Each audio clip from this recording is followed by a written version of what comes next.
குழப்பத்தின் தெளிவு எப்படிங்க வரும்? சில சமயம் சில முடிவுகள் எடுக்கும்போது குழப்பமாக இருக்கும். சில சமயம் நமக்கு அப்பொழுது எடுக்கும் முடிவானது பல நேரங்களில் தப்பாக தான் போகும்.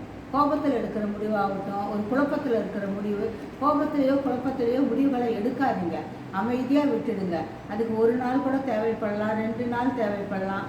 சில முடிவுகள் கொஞ்சம் நாளே ஆகும் நமக்கு அந்த ஒரு இதை வர்றதுக்கு. அந்த நேரத்தில் அந்த முடிவுகளை பற்றி யோசிக்காதீங்க.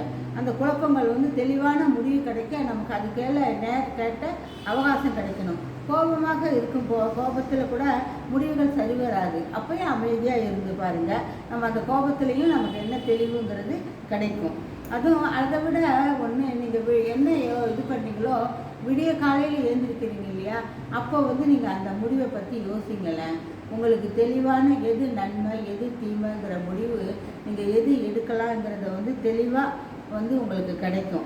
அந்த அவசரத்தில் செயலை விட அமைதியாக செய்வது நமக்கு எப்பயுமே சிறப்பை தரும். அதனால் குழப்பத்திலேயோ கோபத்திலேயோ ஒருத்தங்களை பேசுகிறதுல ஆகட்டும், நம்ம எடுக்க முடிவதாகட்டும், அந்த நேரத்தில் எடுக்காதீங்க. அந்த அமைதியை கொடுங்க. கோபத்தில் ஒருத்தங்களை நம்ம இது பண்ணால் கூட அமைதியாக நம்ம யோசித்து பார்த்தா அந்த கோபமானது அர்த்தமற்றதாக போயிடும். அதனால தான் கோபத்திலையும் சரி குழப்பத்திலையும் சரி எந்த முடிவுகளையும் எடுக்காதீங்க. சிறப்பாக வரும். புரிகிறதா?